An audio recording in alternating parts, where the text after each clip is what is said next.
Amis sportifs, bonsoir, bienvenue à votre magazine sportif préféré Actu Sport. Aujourd'hui, on parlera d'abord d'athlétisme avec notre championne Muriel Aouré. Nous allons parler de la première journée du championnat national de basketball en Côte d'Ivoire, saison 2014-2015. Revenir principalement sur la 8e journée du championnat national de Ligue 1 en Côte d'Ivoire qui reprend du service. Aussi parler du tout préliminaire de la Ligue des champions avec la CAF.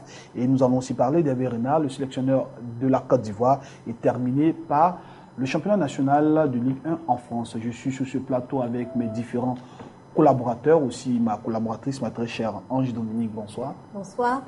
Confrère à l'épaule, bonsoir. Bonsoir, Christian Rio. Alors, téléspectateurs, on se retrouve tout à l'heure après ce jingle.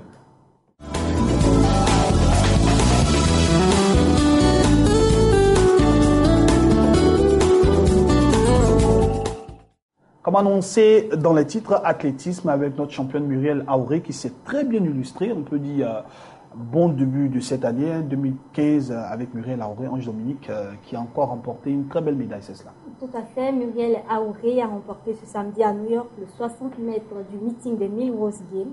La sprinteuse ivoirienne de 27 ans s'est offert le chrono de l'année sur 60 mètres.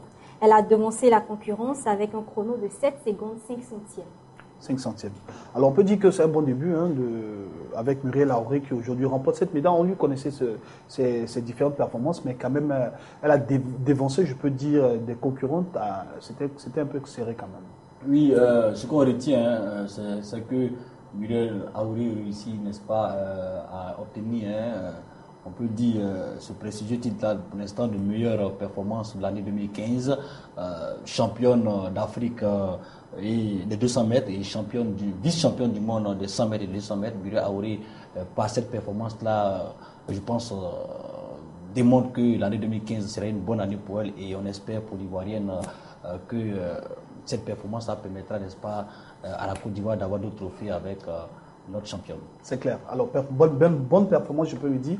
La Côte d'Ivoire qui sort de la Coupe d'Afrique des Nations avec les footballeurs. Aujourd'hui, c'est Muriel Aouré. On peut dire quand même une bonne année 2015 de façon générale. Oui, une bonne année 2015 pour le sport. Et puis, concernant Muriel Aouré, le 60 mètres, c'est une piste qu'elle connaît très bien parce que c'est sur 60 mètres qu'on a découvert Muriel Aouré. Ensuite, dans les mondiaux d'athlétisme, elle a commencé sur 100 mètres puis 200 mètres. Donc, c'est une très bonne nouvelle pour Muriel Aouré qui se prépare pour les championnats d'athlétisme mondiaux en 2015 prévus à Pékin. D'accord, bonne année sportive à la Côte d'Ivoire quand même pour cette année 2015. Tout à fait. D'accord, très rapidement, basketball, première journée du championnat national avec l'ouverture de la saison 2014-2015, une saison en guillemets avec beaucoup de bruit, mais aujourd'hui quand même elle a démarré. Oui, fini la ferveur de la CAN 2015 avec la victoire des éléphants qui ont battu les Black Stars du Ghana et les championnats nationaux reprennent de plus belle. Au nombre de ceux-ci, le championnat de basket qui a lancé ses activités les 14 et 15 février dernier. Et d'entre deux jeux, les filles de l'ABC ont ouvert les hostilités, se sont imposées sans ombrage sur un score de 47-21 devant les filles de FIBA. Une autre opposition a été la rencontre stade DC Haro. Cette belle rencontre a vu la victoire du stade 43-36, malgré l'engagement des filles de DC Haro. D'accord. Alors, à l'époque, on sait on se rappelle encore cette déconvenue de l'ABC en Coupe africaine, le championnat national de Côte d'Ivoire, je peux parler de basketball, qui reprend du service après tous ces bruits. Aujourd'hui, est-ce qu'on pense que ça sera un championnat équilibré, un championnat stable quand même, malgré tout ce qu'on a connu? Oui, c'est une fédération qui, je pense, bouge, puisque vous savez qu'avant même ce championnat-là, la fédération ivoirien de basketball avait organisé ce qu'on appelle le tournoi d'Abidjan. Voilà, ce tournoi a permis aux différentes équipes de pouvoir se mesurer et déjà être un peu en forme avant, n'est-ce pas, le début de ce championnat-là. Concernant les résultats que nous avons, on dit bravo à l'équipe féminine de l'ABC qui montre de bonnes choses, étant donné que cette formation-là déjà est championne de Côte d'Ivoire en titre et son dauphin, c'est le CSA qui avait déjà montré de bonnes choses au niveau du tournoi d'Abidjan. Ça veut dire qu'on aura quand même de la matière au niveau du basketball féminin. Mais peut-être que la mauvaise note, c'est au niveau du basketball masculin, puisqu'on a déjà des forfaits, et ça, c'est pas vraiment intéressant pour notre championnat. D'accord, justement, à l'époque, on parle des forfaits. On sait qu'il y a eu trop de bruit autour de cette fédération ivoirienne de basketball. Bon, on se rappelle encore les résultats, les piètres résultats de l'ABC en Coupe africaine, mais quand même, est-ce que l'ABC est encore bien parti pour planer sur ce championnat? L'ABC, c'est le favori pour le championnat de basket de Côte d'Ivoire. Je pense que cette année encore, s'il y a des équipes qui sont compétitives et qui se donnent les moyens de détrôner l'ABC, on aura un très bon championnat qui va mobiliser le public sportif et j'espère que ça sera une très bonne saison pour la fédération de basket. Bon, on espère bien parce qu'on sait qu'aujourd'hui, avec la fédération de basket de Côte d'Ivoire, ne devrait plus quand même avoir certains bruits tels que, comme on l'a dit, après le championnat d'Afrique de l'ABC, aujourd'hui, on devait quand même être à un autre niveau. Alors, nous allons terminer avec les autres résultats de cette première journée. Les autres résultats de la journée, basket homme Bang contre Seabox 54-37, CSA Assafoué 64-35, IVSTP Zénith 63-17. Concernant le basket dame, le CSA a battu la SOA 67-37. Ensuite, pour le compte de cette journée, il y a eu des forfaits. L'équipe de YLB a déclaré forfait face aux Warriors et l'équipe de EBI a déclaré forfait face au MMBC. Concernant l'équipe nationale de basket, ils sont sortis vainqueurs des éliminatoires face au Bénin 62-49 et se qualifient ainsi pour l'Afro-Basket et les Jeux africains. Nous allons ouvrir le chapitre footballistique à présent avec la 8e journée du championnat national de Ligue 1 avec notre spécialiste Alé-Paul Kouadio. Alors, le football reprend du service. Oui, comme on l'indiquait tantôt, le football ivoirien, le championnat national de Côte d'Ivoire, Ligue 1, a repris donc du service. D'abord, bravo à nos champions d'Afrique, puisque dans cette formation des éléphants de Côte d'Ivoire, on avait quand même des joueurs locaux. Bravo à Beau Sylvain, le gardien du CW Sport de San Pedro, qui a fait une très bonne CAN, 5 matchs joués et vraiment de très grosses performances face aux attaquants mondialement reconnus. Et aussi bravo à Assalé Roger, Assalé National, notre Assalé National, qui a été le meilleur joueur du championnat de Côte d'Ivoire, qui était dans cette formation-là, même s'il n'a pas disputé de match, mais qui a été quand même un élément important dans la mesure où, dans la préparation, il a participé au match contre le Nigeria où il s'est illustré. Est-ce qu'il faut préciser ce gars Salé va aussi découvrir un autre championnat? Oui, puisqu'il va avec ses compères Beau Sylvain et Kwame Kofi Christian au TP Mazambé. On espère que ce garçon-là pourra briller au niveau de la Coupe d'Afrique, la Ligue des Champions, où est engagé le TP Mazembe. Concernant, n'est-ce pas, la 8e journée du championnat de Côte d'Ivoire, on a eu quand même de beaux résultats. L'ASEC d'Abidjan a été battu par le Stella Club d'Adjamé et ça, c'était vraiment une véritable surprise dans la mesure où le Stella était pratiquement avant-dernier du championnat de Côte d'Ivoire et Salib Bitogo le disait avant la rencontre. Nous allons donc surprendre puisque l'équipe du Stella donc, est revenue avec 109. L'entraîneur a été remercié et on a fait appel à votre ami Bernardin, l'ex-entraîneur de l'Africa Sport National. Ouais, c'est quand même un grand nom de l'EFIM. Et de l'EFIM, oui. C'est quand même un grand nom dans le. Et le Stella s'est imposé face à la SEC grâce à un but de Kofi Maxime à la 71e minute de jeu. La société Omnisport de l'Armée a été surpris au stade municipal de Yamoussoukro par l'équipe de Gagnoa, le Sporting Club de Gagnoa, qui reprend vraiment de la plus belle des manières en signant 2 victoires d'affilée. Et le Sporting Club de Gagnoa aujourd'hui se loge en haut du classement au niveau du classement la Ligue 1. Alors, autre résultat, oui, au niveau du Sporting Club de Gagnoa, il faut souligner que les 2 buts ont été marqués par nos doyens, Dali Okawé, l'ex-joueur de l'Africa Sport National, et Zegbe Moïse, que vous aimez bien. Donc, bravo au Sporting Club de Gagnoa. Alors, avant de revenir aux résultats, Ange Dominique, on sait qu'aujourd'hui, il y a eu une trêve. Est-ce que cette trêve a profité à certaines équipes? Parce que là, on voit des rebondissements. C'est là qui bat la SEC, le Sporting Club de Gagnoa qui revient. Est-ce que cette canne en griffe a permis à certaines équipes de se... D'abord, pour le Stella, on pourrait dire oui, parce que le Stella a profité de la trêve pour officialiser l'arrivée de Bas Bernardin et le résultat est là, le Stella bat la SEC 1-0. Quand on regarde la physionomie du match, c'est la SEC qui a dominé dans les premières minutes du match. Ensuite, le Stella s'est réveillé, puis le jeu a commencé à s'équilibrer. En deuxième période, le Stella va revenir avec beaucoup plus d'intention et on comprend nettement le score 1-0 pour le Stella puisque la SEC, dans le jeu, a baissé. Et le Stella, avec les encouragements de son coach, a poussé, a obtenu le gain de la partie. Donc on peut dire l'arrivée du coach Bernardin va donner peut-être une bouffée d'air à ce club stéliste. Il en avait vraiment besoin. Hein. Vraiment.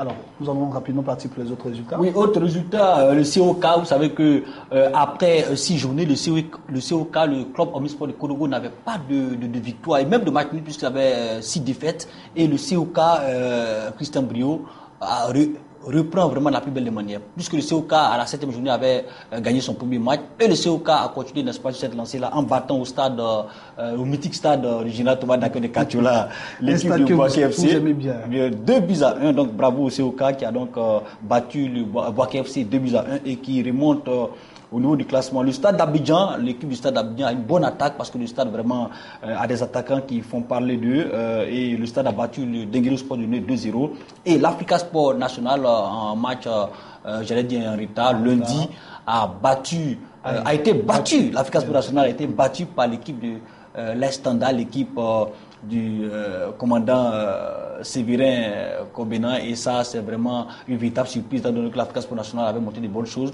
au début du championnat. Alors ce qu'on retient n'est-ce pas à l'issue de ces résultats là, c'est que l'Estanda est en tête du championnat de Côte d'Ivoire et ça c'est vraiment une première. Une première. Voilà, l'Estanda est en tête avec 17 points plus 3. Voilà, suivi de la SEC d'Abidjan en deuxième position, 16 plus 3. Gagnois, donc, remonte au plus haut du tableau avec 15 points plus 4, donc se loge en troisième position. AFAD, 13 plus 4, quatrième. Alors que je vous rappelle que l'AFAD et le COI doivent se retrouver en match en retard. Et déjà, pour l'AFAD de Djikanou, c'est une possibilité là d'occuper la deuxième place avec la SEC d'Abidjan. L'Africa Sport National, cinquième avec 13 plus 0. Sixième Stade d'Abidjan qui remonte. Septième JCAT, deuxième partie du tableau. En huitième position, l'Asie d'Abengourou, 8-1. 9e SOA 8-2, 10e le Stella Kounda Djabé et 11e COK, le COK qui était 14e après 6 journées, le COK donc remonte à la 11e position, donc le COK n'est plus relégable et c'est une bonne nouvelle pour le président du COK OB. Et 12e COE, Sport de San Pedro qui est un match en retard face à la FAD, 13e Denguele Doudiné, 7-3 et 14e l'équipe de Boaké FC. Et la nouvelle c'est que le président du Boaké FC a limogé son entraîneur Ouedraogo Alphonse qui a été remercié et donc il y a des entraîneurs ont été contactés tels que Lago Bailly que vous connaissez très bien, l'ancien entraîneur de l'RC Dalois et aussi Ben Samou. Donc voilà, Boaké FC donc à la recherche de notre entraîneur, surtout que la Boaké FC reçoit l'Africa Sport National donc ce mercredi. Voilà, alors concernant les statistiques toujours, meilleure attaque du championnat, après 8 journées, la JCAT et le Stade d'Abidjan ont 11 buts. La plus mauvaise attaque, sinon les plus mauvaises attaques, l'Asie d'Abengourou, le Denguele Sport de Guinée, le COK qui ont donc 3 buts après 8 journées. Et au niveau de la défense, la meilleure défense revient donc à deux équipes, l'Estanda et... j'allais dire, la meilleure défense c'est le Sporting Club de Gagnois avec 3 buts, mais ça se comprend quand vous avez un gardien comme si c'est Abdul Karim, on comprend pourquoi Dalois réussit à avoir, n'est-ce pas, une défense vraiment stable, puisque cette formation-là a été un grand gardien de but à la personne de Sissé Abdul Karim. Et la plus mauvaise défense reste le COK avec 9 buts, ainsi que Boaké FC qui aujourd'hui est la lanterne rouge du championnat de Côte d'Ivoire. Donc voilà le point qu'on peut faire du championnat de Côte d'Ivoire. Ce qu'on retient, c'est que pour la première fois, les standards, n'est-ce pas, prennent la tête du championnat avec 17 plus 3. Bonne opération pour l'équipe du commandant Kwabena Séverin et de l'attaquant Boakofi David, notre canonnier national. Alors aujourd'hui, on peut dire que certaines équipes se sont réveillées à la faveur de cette trêve. Là, on sait que des joueurs tels que Assalé, Roger, tels que Beau Sylvain, aujourd'hui qui sont en équipe nationale, je pense que ça a boosté un peu certains joueurs. Mais ce que je veux remarquer, c'est que depuis quand même quelques années, les équipes de l'intérieur arrivent à s'affirmer dans ce championnat de Côte d'Ivoire. Oui, moi je pense que ce sont la volonté des présidents. Vous savez, quand on a des hommes forts à la tête des équipes, là, quand les moyens sont mis à la disposition des joueurs et quand on en fait de bons recrutements, les résultats suivent. C'est ce qui a compris le président de l'Estanda. Cette formation-là, je vous le dis, il y a 4 ans de cela, l'Estanda était en D3, en 3e division. Il a mis les moyens, il a recruté, l'équipe est arrivée en 2e division et un an après, l'équipe a atteint l'élite. Et pour la première année, ils ont joué le maintien. Aujourd'hui, ils jouent le titre. Et ça, c'est une bonne opération. Quand vous voyez l'équipe de Daloa, il y a de l'équipe de Tanda, il y a des joueurs de haut niveau, tels que, tout à l'heure, on parlait de Boakofi David, mais on a aussi d'autres garçons tels que Diabaté Enza. Quand vous les voyez jouer, ils n'ont aucun complexe face à la SEC, face à l'Africa Sport National. Et ça, c'est bien déjà pour cette formation-là. Et déjà être en tête du championnat, si Yoboa Sévérin met encore les moyens, je pense qu'ils iront loin. Et que vous savez même que la Côte d'Ivoire n'a qu'une place en Ligue des Champions. Donc c'est le combat aujourd'hui là, c'est comment être premier afin de participer à cette Ligue des Champions. Surtout que le COS Sport de San Pedro n'a plus d'âme. Justement, parlons de cette Ligue des Champions avec Ange Dominique. On parlait tout à l'heure du COS Sport de San Pedro, quand même qui baisse la tête à ce niveau-là, qui nous avait toujours habitués à de belles prestations. Aujourd'hui, les COS Sport de San Pedro sombre dans les championnats nationaux. Le bas du tableau, les COS Sport de San Pedro, c'est encore mal illustré avec ce tout préliminaire de la Ligue des Champions contre l'AS Kaloum. Lors du tour préliminaire, que l'AS Kaloum qui a mis dans ses rangs aujourd'hui François Zawi, l'ex-sélectionneur de la Côte d'Ivoire. Donc lors du tour préliminaire de la Ligue des Champions, le CO est tombé à domicile face à l'AS Kaloum. Un match pourtant à domicile mais qui n'a pas été en faveur des COK. On comprend parce que le COE a beaucoup de départs. Actuellement, on a le meilleur joueur du championnat, Assalé Roger, Beau Sylvain, qui s'est bien illustré à la CAN. On reconnaît les qualités de Beau, mais qui part du COE. En plus, Kofi Christian, qui part aussi au TP Mazembe. C'est dire que les départs ne profitent pas au COE, puisque les résultats sont là. En championnat, le COE cale, le COE en bas du tableau. En Ligue des Champions, le COE est peut-être pas encore éliminé, mais c'est vraiment difficile vu le match que le COE a livré au stade Robert Sompour ce samedi. Et donc, l'AS Kaloum a ouvert la marque dès la 17e minute sur une tête signée Balochek. Et le plus triste est qu'après avoir ouvert le score, l'AS Kaloum c'était comme si c'est l'AS Kaloum qui jouait à domicile. Le COE avait baissé la garde, le COE ne jouait plus. Et donc, l'AS Kaloum faisait des attaques répétées dans le camp du COE. On aurait pu se croire en Guinée, alors que c'était le COE qui jouait à domicile. Et donc, les Guinéens auraient pu même corser la marque à la 34e minute si l'arbitre sénégalais Daouda Gueye n'avait pas refusé le but. Donc, le COE est en difficulté. C'est vraiment dommage puisque le COE nous avait habitués à avoir de belles choses. Un club de l'intérieur qui a été 3 fois de suite champion de Côte d'Ivoire et qui a fait de très belles choses en Coupe CAF. On est vraiment déçus. Vraiment déçus. Alors, Paul Alémoine, je me pose quand même des questions. On voit une très belle équipe du COE qui quand même plane sur le football ivoirien en griffe pendant des années. Aujourd'hui, est-ce que le COE n'est vraiment pas victime d'une politique qui ne va pas en faveur de la relève? Oui, nous étions au stade Champoux de Marcory le samedi dernier. Vous savez, une semaine après la victoire des éléphants, le public sportif ivoirien s'est donné rendez-vous, n'est-ce pas, dans ce stade-là, au stade Champoux de Marcory, pour voir une autre équipe ivoirienne réussir de la plus belle des manières. Mais on a été vraiment surpris de voir une équipe vraiment désarmée. Mais moi, ce que je peux dire, c'est que d'abord, l'environnement s'y prêtait. Elle a dit tout à l'heure, il y a eu des départs. Il y a eu d'abord nos 2 internationaux. Après, il y a eu Ouattara Daouda, le défenseur, et l'attaquant, le numéro 9, Kouaoueman, qui est parti. Alors, Mansour Kouakou, le latéral droit, est aussi parti. Alors, donc vous avez, dans un dispositif de 11 joueurs, vous avez 6 joueurs titulaires qui sont partis. Ça pose déjà problème. Alors, quand vous avez des joueurs qui partent, il faut avoir des garçons, de relève, des garçons qui ont la ressource pour les remplacer. Alors, Etienne Jomandé avait trouvé la parade. Il a fait venir Zézé Venance, l'ex-animateur d'attaque de la SEC d'Abidjan avec l'Académie Moussifcom. Zézé est arrivé, il n'a plus certes les jambes de 22 ans, mais au dernier moment, Zézé n'a pas été qualifié par la Confédération africaine de football pour jouer ce match. Alors, il y avait là problème déjà. Vous avez aussi le gardien de but, celui qui était l'ombre de Beau Sylvain, Ake Aouchi. Ake Aouchi, avant le match, a eu un malaise au niveau de l'orteil. Et déjà, c'est le 3e gardien du COE Sport de San Pedro, Kouyo Arnaud, qui était dans les perches. Et les 2 buts que le COE ont n'est-ce pas, encaissés dans ce match-là ont été vraiment des fautes graves des buts d'amateurs. Vraiment, c'était vraiment incroyable. On peut dire que l'AS Kaloum a eu 2 buts grâce au gagnant du COE Sport de San Pedro. Et même à la fin du match, c'était vraiment triste de voir Kouyo Arnaud à chaudes larmes. Et c'était vraiment triste, vraiment. Parce que c'était un garçon qui n'était pas expérimenté et qu'on jette au bain d'une Ligue des Champions, c'est vraiment pas intéressant. Mauvaise opération pour le COE Sport de San Pedro parce qu'après avoir joué la finale de la Coupe CAF, être éliminé en tour préliminaire, je dis que ça sera très difficile parce que quand j'ai vu ce match-là, je vois mal le CW Sport de San Pedro arracher cette victoire à Bamako. Ce que je veux aussi souligner, c'est qu'au niveau du public même, il y a aussi eu la différence. C'est vrai que les Ivoiriens sont arrivés au stade, mais l'équipe de l'Escalope a eu plus de supporters que le CW Sport de San Pedro à Abidjan. Donc on se croyait en Guinée. On se croyait vraiment en Guinée. Pourquoi? Parce que d'abord, le CW Sport, j'allais dire, l'Escalope avait un attaquant du nom de Tano Alain Jacques, qui était un Ivoirien et qui appelle les beaux jours du championnat de Côte d'Ivoire. Et Tano Alain Jacques avait aussi ses amis du quartier qui sont venus soutenir. Les retrouvailles associés aux Guinéens, c'était vraiment du beau monde. Et l'équipe de l'Escalope, on a vu une équipe aussi organisée et qui est venue avec les moyens. Ils ont comme manager un certain Basile Boli. Oui, et avoir recruté, comme elle a dit, François Zawi comme entraîneur, mais il faut rappeler que François Zawi avait signé depuis quelques jours, donc n'était pas sur de bonnes touches, il était dans les vestiaires, mais on a senti quand même son influence dans ce match, dans la mesure où il communiquait souvent avec l'entraîneur adjoint Touré Ali.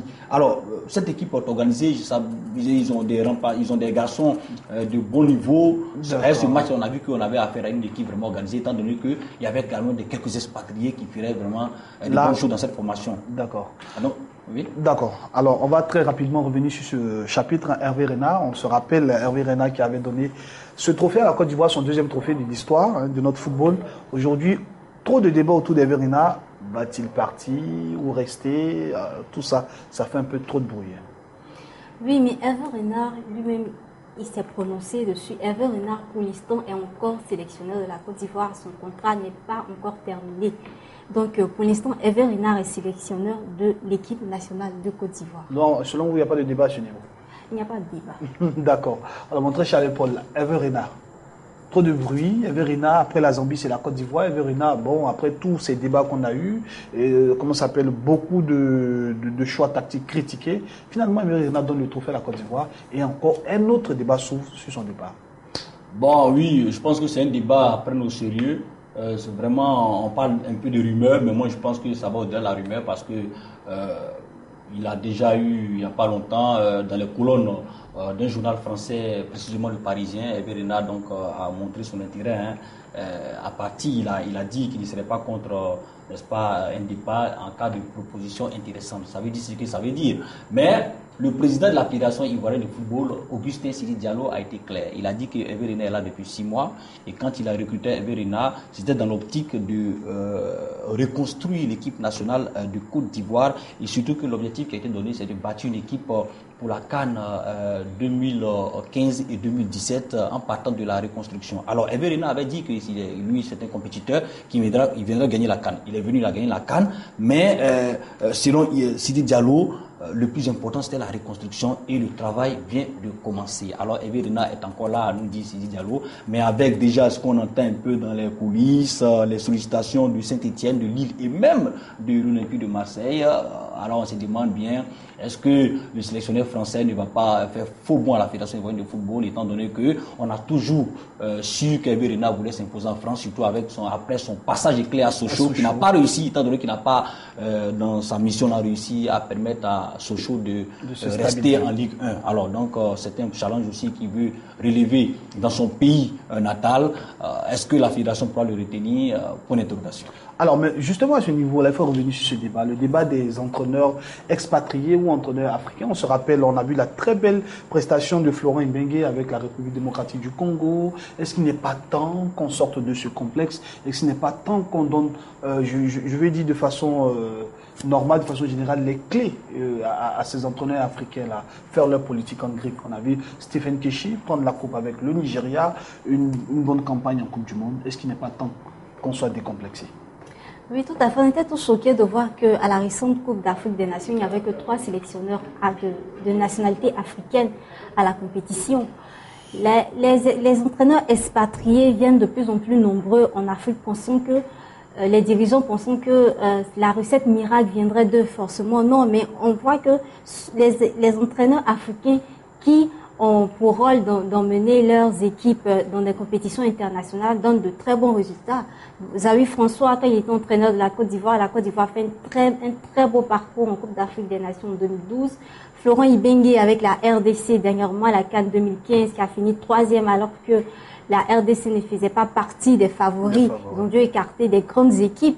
Il y a aussi Stephen Keshi, l'ex-entraîneur du Nigeria, qui a fait un très beau parcours en CAN. Puis en Coupe du Monde, le Nigeria n'a pas été du tout décevant pendant la Coupe du Monde 2014. Coupe d'Afrique des Nations. Et en 2013. Et on revient encore avec toujours ces histoires de salaires impayés. On revient encore. On sait que les entraîneurs africains et les entraîneurs expatriés ne sont pas logés à la même enseigne.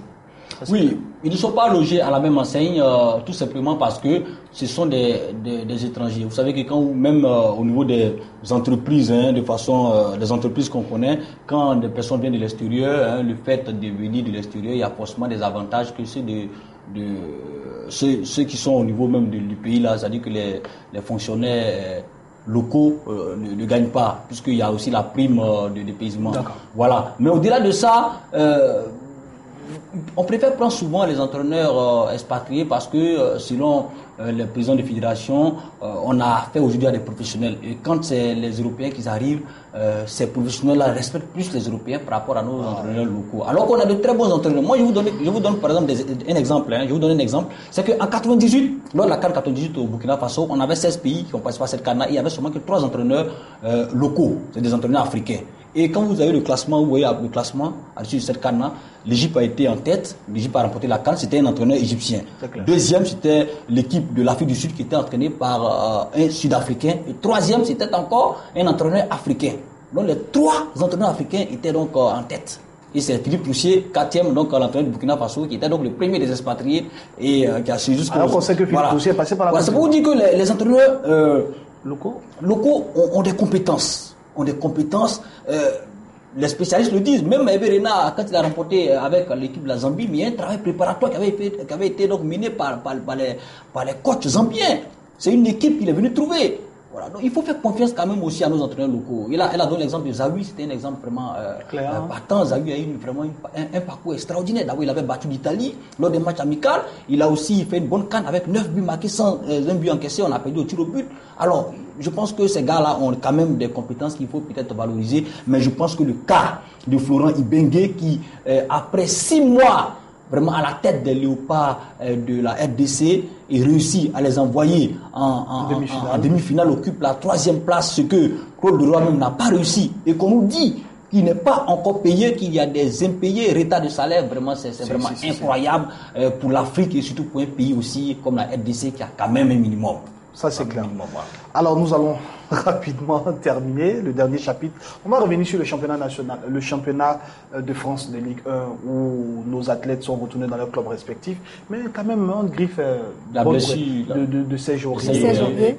Avec le Paris Saint-Germain, on a vu, on griffe encore ses buts manqués avec Saint-Etienne. Et parlons de Max Gradel. Téléspectateurs, ici s'achève ce numéro d'Actu Sport. Nous avons été très heureux d'être en votre compagnie. Merci à vous à l'épaule. Merci Christian Bio et merci à nos amis du Gabon, précisément de Port-Gentil, qui aiment beaucoup Actu Sport. Coucou à vous. Merci. Merci à vous, Ange Dominique. Merci à vous également.